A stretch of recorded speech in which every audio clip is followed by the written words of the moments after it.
Ndagusuje kandi muhaye ikaze. Imana igumugisha wowe ubana natwe umunsi ku munsi, wowe wakoze subscribe, wowe udukunda, wowe udusengera. Waba uri mu Rwanda cyangwa uri hanze y'imbibi z'igihugu cy'u Rwanda, uhabwe umugisha n'Imana. Uri umuntu w'umugabo cyangwa uri umuntu mwiza wahisemo neza, nizeye ntashidikanya ko utazahomba. Tuje kuri Ibuye Rizima TV ndetse no kuri Prince Robert Rwanda. Uzi ko njya nibagirwa nkashaka kuvuga ngo kuri Yada. Kuko Yada anyway yadizagaruka muhumure hari igihe kitaragera. Umeze neza? Nshatse nimara no gukura nazongera nkayita Yada, nta kintu bitwaye, nta n'ikintu bitwaye, kuko Imana yacu igomba guhimbazwa byanga bikunda. Yego, ko byagenda kose. Uri amahoro se? ndashima Imana pe. Suhuza abadukurikiye. Umuntu wese uzi ko ankunda, kuko Imana itegeka abantu gukunda abandi, ndamusuhuje. Imana igumugisha. Ndagira ngo tuganire, hari ubuzima turimo ariko bugenda bwadukamo ibintu bidasanzwe. Rimwe na rimwe ibyo bintu byaduka bigatuma Bibiliya biyikururira mu rwango, kuko usanga yo ibyamagana, kandi yamara kubyamagana byagera muri sosiyete bigatorerwa amategeko cyangwa se ingingo zibirengera. Ibyo bintu rero bikaba biri kugenda byaduka bituma Bibiliya yo yangwa cyane, kuko sinzi nimba bazasubiramo Bibiliya, ariko yo nyine ijambo ry'Imana urabizi ko uko ryanditse nuko. Urabizi ko iri gusubirwamo? Irimo irasubirwamo. Ariko se ubwiye isubirwamo nge nzahita Bibiliya ntabwo nzahita Bibiliya, ubwo ni ikindi. N'abandi ni ukundi. So urugero wenda reka dufate urugero ku kantu gatoya ariko nanone kanini mu bundi buryo, nubwo bitoroshye cyane, ariko ku kintu kigendanye n'uburyo imibonano mpuzabitsina ikorwa y'abashakanye, ariko nanone hakaza ibindi bipirateri byayo babipiratira bituruka ahandi byitwa ubutinganyi cyangwa se abaryamana bahuje ibitsina. Robaka ibi bintu tubona bigenda bizamuka cyane, birushaho no gukabya, bifata n'indi ntera, kugeza ubu ababyeyi bamwe barahangayitse, igihugu kirahangayitse muri rusange, abagabo n'abagore bamwe baretse kugirirana ibyo bari bakwiriye kugirirana, nka bimwe Pawulo yavuze ati bamwe baretse kugirirana ibikwiriye imibiri yabo, basigaye babikora ukundi. Robert, ubona ibyo bintu biri kwangiza iki? Ese ibi bintu tubiceceke? Ese ibi bintu tubivugeho? Ese ibi bintu dukomakomeye duhereye he? Ntabwo mu minsi hashize nk'iminsi nk'itatu ine, nabonye ibiganiro,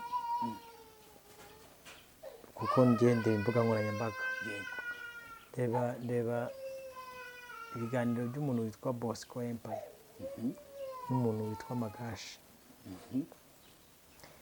Donc nyine nkora balancing nk'umunyamakuru, ngira agahinda mu mutima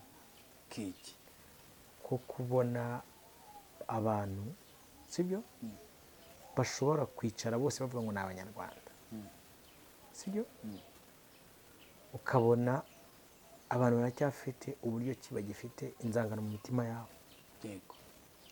Noneho ntabwo nababajwe n'abo ngabo bombi, kuko bo bazi ibyo barimo, bari mu kazi, banakubwira ati ko turi mu kazi. Ikintu cyambabaje ni komanteri z'abantu, nyine abo bantu babereyeho mu kazi.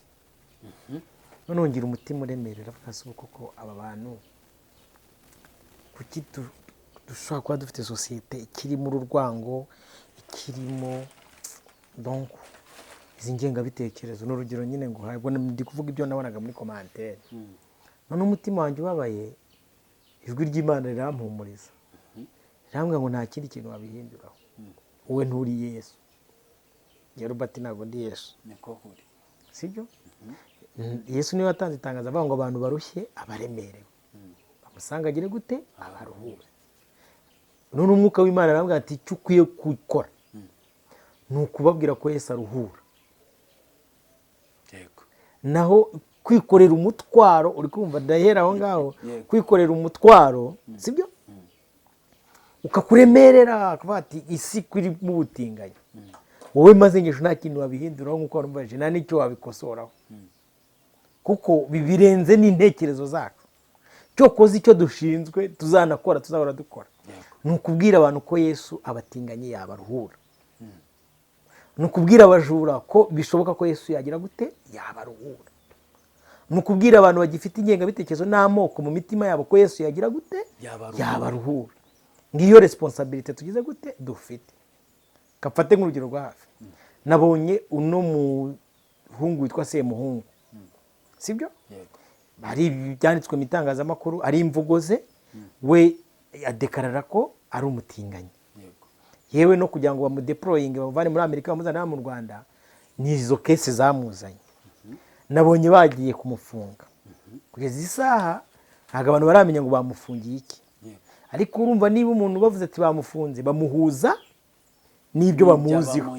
Wabizi ko umuntu asa n'icyo agize gute akora.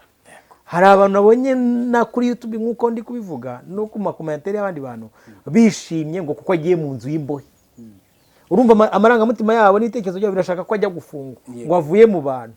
Ese mutekereza ko ahagiye atari mu bandi bantu? Mu bantu noneho ho binagoye rwose kubikontorora. Akandi abo bantu bazagaruka muri societe cyane.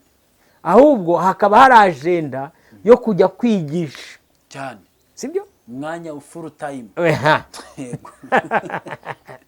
Urumva niba asanzeyo abatari bazwi n'abazwi bariyo bandi, ubwo urumva akazi kagiye gukorwa. Sibyo? Mobilisation nibwo igiye kujyayo, none ikazagaruka harigishijwe benshi. Sinzi niba wanahunda. Sasa rero ntago iki kintu cyitwa ubundi mu Kinyarwanda nuko dukennye, sibyo? Tukita ngo n'ubutinganyi, ariko ikintu cyitwa ubutinganyi mu ndimi z'amahanga nibwo baruvuga ukumva uruntu runini, sibyo? LGBTQ+. Kamere ku iyo plus yonyine. Iyi plus ivuga ngo n'abandi bose bari mu mujyo wacu badushyigikira banaceceka kuvuga. Izi ala ivuga lesbians. Ni urugero nanze. Lesbians ni abakobwa baryamana bahuje iki ibitsina. Hayo ni amahano rwose. Buretse kugenda gakeya, sibyo? Sibyo? Ti ivuga transhumanism. Ni umuntu wihinduye. Warutanye ngo ni amahano, nibe n'umukobwa uhennye ku wundi mukobwa mugenzi we. Bari kurigatana mu gitsina cyangwa se bari gukora ibyo bari gukora mu buryo bwabo, kuko nge ntabwo mbizi sindanabibona, ariko kuko biriho ubwo bafite uko babikora. Noneho transhumanism ni umuntu wari umugabo afite igitsina cy'abagabo, sibyo? Akabyuka mu gitondo ati ndumva imisemburo yanjye iri kumby'imbamo, mwabagangamo ni mpumpindure. Kasanga ejo bamuteye imisemburo, nyashi zabaye nyashi, ubwanwa burareremba hano, uri kumva? Amabere nayo sinzi niba uri kunyumva neza. Hari n'abajya kubagisha, uri kumva? Sibyo? Igitsina bakagikuraho bakajya kurema icy'abagabo. Abaganga nabo barakenyeye. Abo ngabo bigishwa n'ubwenge bw'abantu. Sibyo? Hari noneho n'ikindi gice cy'abavuga ngo ngiye kuryamana n'umugore, uri kumva? Kuryamana n'umugabo ndabihaze, no kuryamana n'umugabo mugenzi wanjye nabyo nshaka, nge ndashaka kuryamana n'imbwa, ihene niyo yabinkorera neza, uri kumva? Nzajya ngerageza. Donc harimo ibintu byinshi cyane. Hari n'uvuga ati mbwa ntabwo nge nzaryamana nayo, sibyo? Nta nubwo abo bose batazajya n'umuntu umenya ko ndyamana nabo, nge nzajya nkora umukino wo kubyikoresha. Abo bana bari muri iryo tsinda mwita ubutinganyi. Amashanyarazi. Hari uzavuga ati ngewe batazagira umuntu mbona, ndagenda ngura igitsina cy'amashanyarazi cyangwa se nzayankoresha amavide nk'abandi twabonye. Aha. Hari n'uvuga ati hatazagira umuntu ubimenya, itsinda tugira ry'ababa mu nsengero. Nzashaka umugore tujye tunabikora, ariko mfite n'umugabo mugenzi wanjye tugira gute tubikora. Ariko ziko hari n'undi ki ivuga ngo questionary, ubyibazaho, ngewe ubundi ndiki, koko ndi umugore, koko ndi umugabo. Sinzi niba uri kumva urwo rusobe rw'abo bantu bose. Iyo migambi yose rero agenda y'ibiri inyuma iyishyigikiye iha n'amafaranga, sibyo? Ni umugambi wo kurwanya Imana, kuko umuntu wese uri muri LGBTQ+, sibyo? Wese mu kijyanye n'icyo Bibiliya ivuga strict, tugendeye ku mahame ya Bibiliya, sibyo bibiliya ivuga ko azaba hanze yego kuko ashamikiyeho bya bintu byose by'abazaba hanze uti kubihe bibiliya iravuga ngo hanze hazaba. Iyo tuvuga ngo hanze hazaba abantu benshi ntabwo batekereza ko iyo utari mu bwami bw'Imana nabwo uba uri hanze, sibyo? Hari abatekereza ko bizaba nyuma yo kwinjira mu ngoma y'imyaka 1000. N'uyu munsi niba utari muri kingdom of God uri hanze. Hanze hazaba imbwa, abarozi, abasambanyi, abicanyi babikora bakabikurikiza. Ese wari uzi yuko umuntu ugufatira umwana wari umwitezemo kuzakwambika ikamba ry'ababyeyi turi kugendana, wari utezemo ko azaguha umwuzukuru mu gitondo ukamwohereza ku ishuri muri segonderi, yava yakavayo hari undi mwana wamwishe mu mwuka, ugira ngo uwo muntu si umwicanyi mu yandi magambo urengeje n'abandi? None se uyu muntu si umunyabinyoma ushobora gufata umwana akagera ku rwego avuga ati buri Imana yaribeshye? Kuko aba bantu bose bitewe n'indamu n'amafaranga muzakora ubushakashatsi, abantu bose bavuga ngo ni abatinganyi babikora n'abandi bantu babizana mubakorera ubushakashatsi, nubwo bavuga ngo ni imisemburo yabo ngo yabibategetse ngo niyumvagamo ko ndi kuva kera. Muzakora ubushakashatsi nk'abantu bajya bakora inkuru zicukumbuye, mujye kubakora ubushakashatsi biga segonderi. Abo batahaye ramvuwaye, abo batirukanye babashinza gufunga inguni no gutereta abakobwa ni mbarwa, kuko haje umwuka ubishyigikira yahinduye imitekerereze ngo ngiye nkunda abakobwa bagenzi banjye. Ubakunda kubera izi mpamvu. Impamvu yawe irakomeye. Hari ababikora kugira ngo babone visa zo kujya mu bihugu by'i Burayi. Hari ababikora kuko bavuga ati uyu muntu ni influencer, azadufasha kubona abandi bantu, akamumenamo amafaranga yego ahagije. Nese inkuru yuko ejo uzumva ngo wenda n'urugero muri gereza se mungu wari uko byagenze, ni inkuru kuruta uko baba bamufunze. Ntabwo ari inkuru, si byose ko kazi se. Yes, ese ikibazo cy'umufundi nuko yubatse. Voilà. Sinzi niba none uri kunyumva neza. Hari abandi bantu babikora babishakamo icyo bita imihamuro, imbaraga zo muri spirituality, cyane cyane abo bapasiteri. Yes, urumva kera baravuga ngo iyo urongoye isugi cyangwa se ukabona umuntu w'umuhungu w'imanzi ubutomboye. Uyu munsi ikibuno kikiri kizima rero nacyo, sibyo? Kirimo boro, imbaraga Satani yatsindagiyemo. Ariko abantu baragowe bikinjira no mu bantu rero biyita karabi Imana, nibo bakajya baza kubayoboza imbaraga. Nakubwiye ngo ababeshyi babikora bakabikurikiza, sibyo? Niba uyu munsi isengero nyinshi dufite nyinshi, aba worship leader benshi, aba leader baridinga kwa kuri baridinga musengero, abenshi ari abatinganyi ku rwego ruzwi. Pastor akaba atakoma rutenderi. Bariya se amategeko abarengera ari official neza, ntabwo wapfa kumuhutaza uko wiboneye. Byagukoraho ubuzima gatozi si ubwo wabugumana.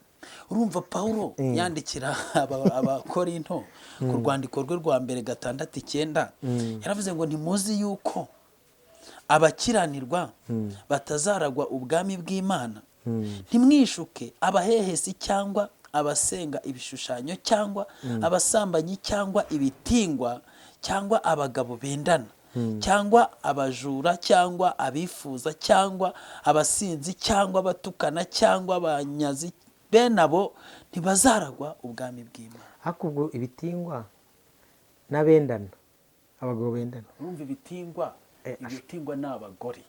Abagore nyine batanga inyumiriye, akaba ariho gahunda zikorerwa. Numva noneho hakaba n'abagabo bendana.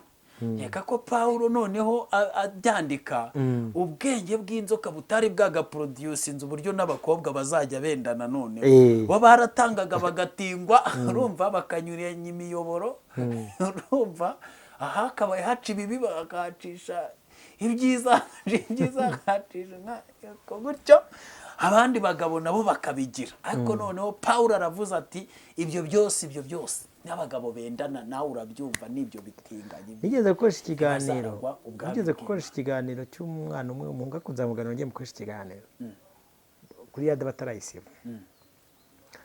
ahishura amabanga nyine nawe yari umutinganyi, ukuntu yakuyemo sida, ukuntu amasohoro yabojeje hano mu mugongo nyine muri rutirigongo. Urumva iyo bari koherezamo amasohoro kubera aba ari kunyura mu nzira atagenewe aragenda akaboza iki gice cy'urutirigongo. Noneho niyo mpamvu ubona bamwe birangira bicaye mu tugare. Arega nubwo mwabyita byiza cyangwa bakabaha amafaranga, ni bibi mwa bantu b'Imana mwe. Namwe mushobora kudutuka, namwe mutora n'amategeko, namwe realite ni ibintu ni bibi. Nabo nibayatora bishimye. Tujye tuvugisha kuri ntago muyatora bishimye. Nubwo babona imbaraga zibapusa zibiri inyuma, zibarusha imbaraga nyine. Ni nk'uko dushobora kubivuga, uri kumva umuntu akabyuka mu gitabo bati ibyo bintu ntabwo dushaka ko mubivuga. Turaza kubireka tureke kubivuga, ariko atari uko twemeye ko ari byiza, nta kintu bitwaye. Dushobora kwanga kubivuga bitewe n'iryo tegeko, sibyo? Ariko mu by'ukuri tuvugisha ukuri, ntago nyine no mu bwenge bwanyu ntago bikwiramo. Uti ntago bikwiramo gute? Kwiyumvisha ukuntu umukobwa ari kubama, niba mwarigaga bamwe mwarabaye abarimu abandi mukiga, akavuga ati nuza positif na negatif biratirana, koko mwabikora mu biga amashanyarazi ukabona koko biri atile. None negatif na negatif bisrepose, ntago uko igitsina cy'umugore cyubakitse, sibyo?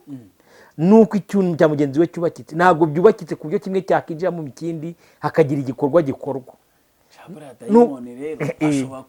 Nyine arabipapira, uri kumva, ariko mu bisanzwe mu buryo bw'umuntu ntago byumvikana. Shaka kuba hari ukuntu yabibangiye imiheto bifora bikarasa, simbizi nyine ntabwo ngira ubwenge bwanjye bubyakira. Uburyo dayimoni yaba yarabibakoresherejemo ntabwo mbyumva. Byanze bikunze hari ikibura mu by'Imana yaremye, ariko kuko nyine muri gushaka kuyirwanya ku ngufu, ntacyo nyine reka tubibemerere, twemere ko mubikora wenda bikaba ukuntu bikunda, sibyo? Noneho n'iki tureka icy'abagore n'icy'abagabo ukuntu cyubakitse. Ntabwo igitsina cy'umugabo n'icya mugenzi we bifite ubushobozi bwo gucomekana ubwacyo ngo byinjiranemo. Tubonye ko n'icy'abagore bidakunda, n'icy'abagabo ubwo turi kuvuga realite, n'icy'abagabo ntibikunda. Niyo mpamvu mujya gushaka hari imyenge ijya kuba samburabure kugira ngo byicomekane. Ariko aho hantu nabwo muri gucomeka, iyo nzira icyo yagenewe ni umwanda. Nagasani yari yaremye umuntu, iyi nzira yarayiremye ariyo kugira ngo umwanda w'ibiryo twariye unyuremo ujya hehe? Kuri toilette, sibyo? Niyo mpamvu n'inzira yo kubikora usanga bari kubashakira ngo amavuta. Ntago uko Imana yari yarabiremye mu gitsina. Ibintu ngiye kuvuga mwihangane no kugira ngo abantu batwumve neza, sibyo? Ubundi Imana yari yaremye neza gahunda. Igitsina cy'umugore ko cyemewe guhura n'icy'umugabo, turi kugendana n'ibikoresho n'ibyangombwa byose irabitanga, biruzuye. Ariko iyo muhinde mukavuga ati iki kibuno reka tugikompare nk'igitsina cy'umugore, kuko nicyo mubikora kugira ngo mushakashake. Ubwo bashaka n'ibikoresho byacyo nyine, exactly, barabishakisha bagapanga. Impamvu ndi kubivuga ukumva ubwenge bwanjye ntibubishyikira, ubundi uzakora ubushakashatsi umuntu avuga ibintu bisa n'ibyo yabayemo. Iyo rero ibintu utabizi ntabwo ubishyikira ubwenge bwawe. Niyo mpamvu uri kuvuga ati ntabwo ndi kwiyumvisha ukuntu umugabo ajya guhena ku wundi mugabo mugenzi we. Noneho uwo muhungu twaraganiriye yambwiye ibintu bikomeye. Arambwira urabona buri sosiyete yose igira slang, sibyo? Ati urabona kuno abantu bajya kugura indaya, uhari indaya zicuruza cyangwa se indangamirwa zikora akazi ko gucuruza imibiri yazo, kuko ubwo harya indaya ntabwo byemewe. Ese bari ko ari raporo nabonye ejo bundi bakwa ngo bakoze igipimo. Okay, indangamirwa, sibyo? Indaya bivuze nabi, indangamirwa zicuruza. Noneho muri uko kwicuruza ubu uyu munsi bageze ku rwego bari kuri standard bakoresha slang ivuga ngo ese indaya nshaka ni ikoresha ngo MTN ngo cyangwa ni Airtel. Ngo Airtel ni ibisanzwe. Nyine donc ni ugiye kugura indaya yakwaza ati turakoresha MTN cyangwa turakoresha Airtel. Ukamenya ikivuze. Waba utabizi, sibyo? Agahita ubona kuri isibika utazi gahunda. Nyine ubwo hari indaya zicuruza imbere n'inyuma.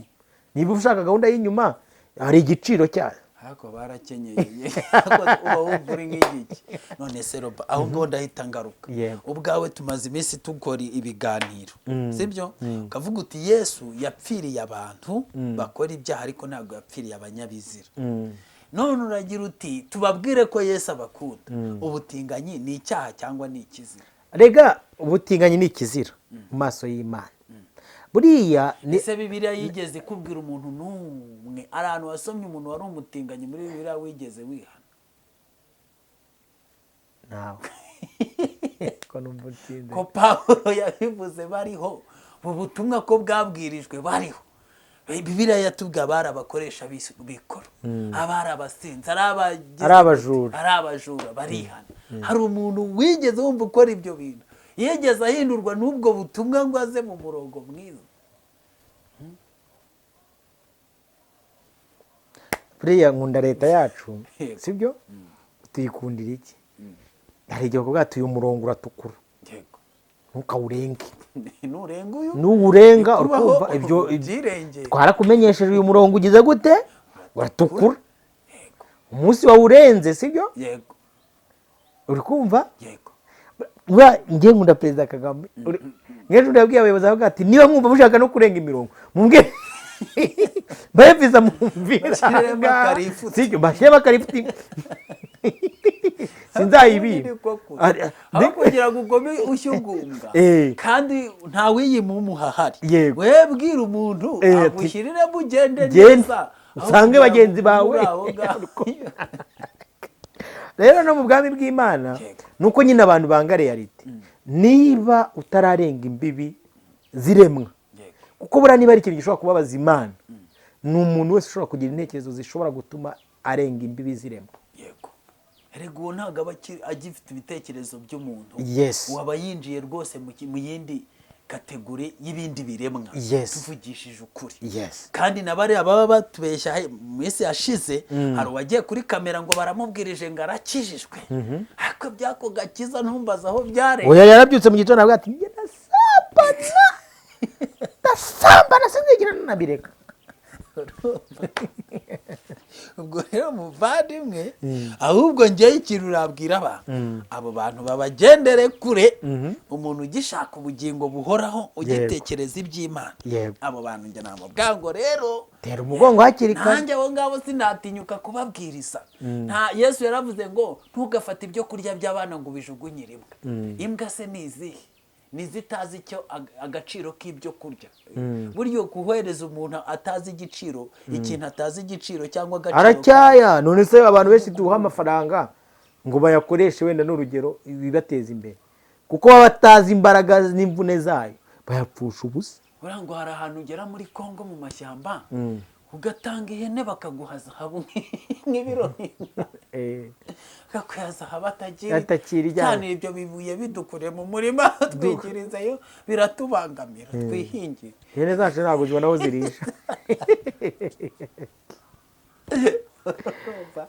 Ubwo rero guhumurikira atazi agaciro kacyo ni ugufata ibintu ukajugunyira imbwa, kandi ubwo si irabikoze iki nyine. Rero agakiza ka Yesu Kristo ntabwo ari ak'abanyabizira, ibyo byo tubyumvikana.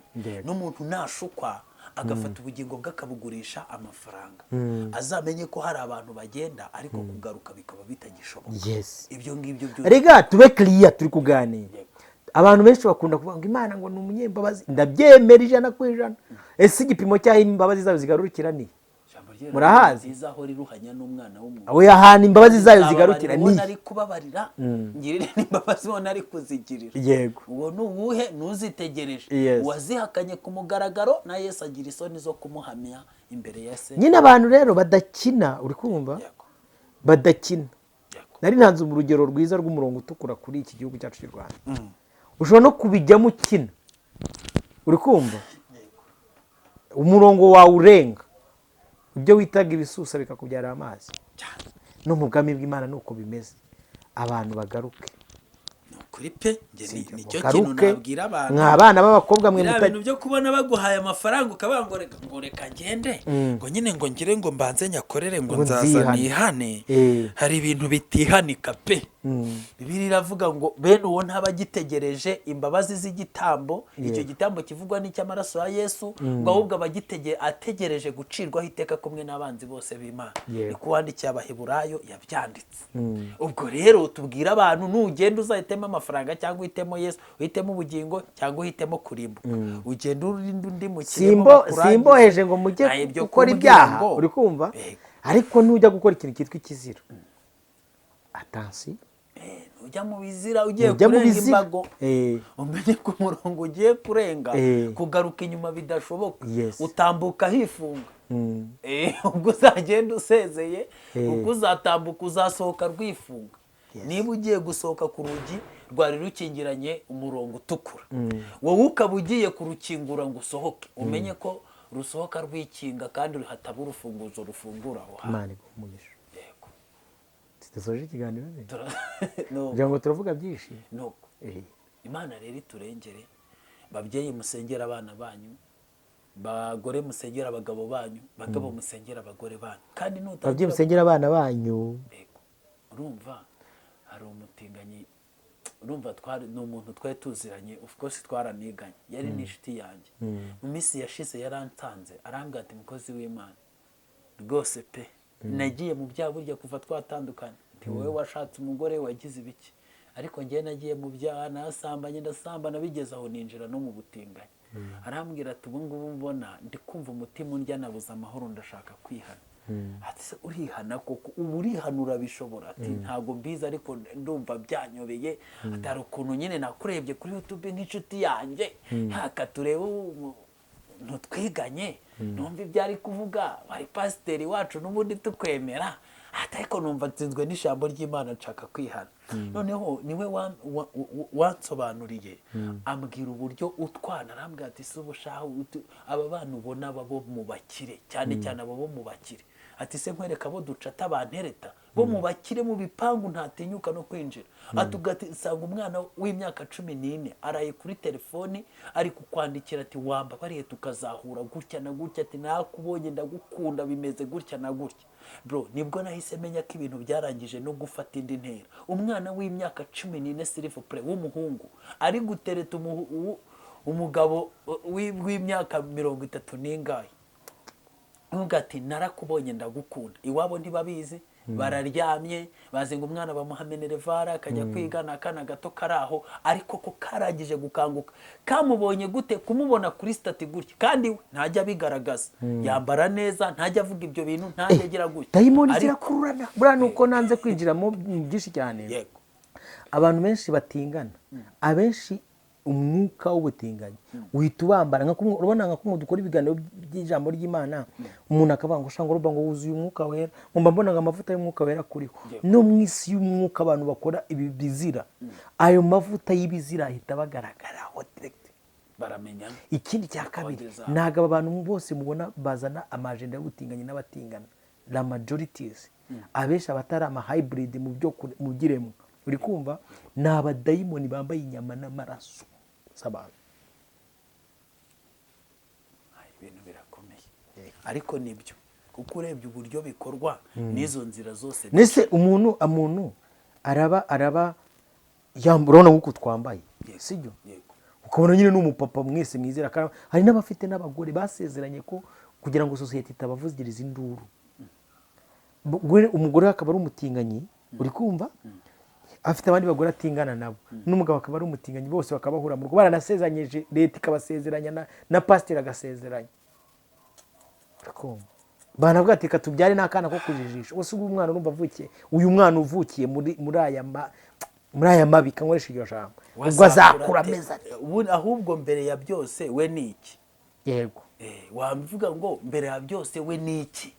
Ni ikindi kintu, kuko abantu bamenye ko umuntu atari inyama n'amaraso, umuntu ni umwuka muri izo nyama n'amaraso.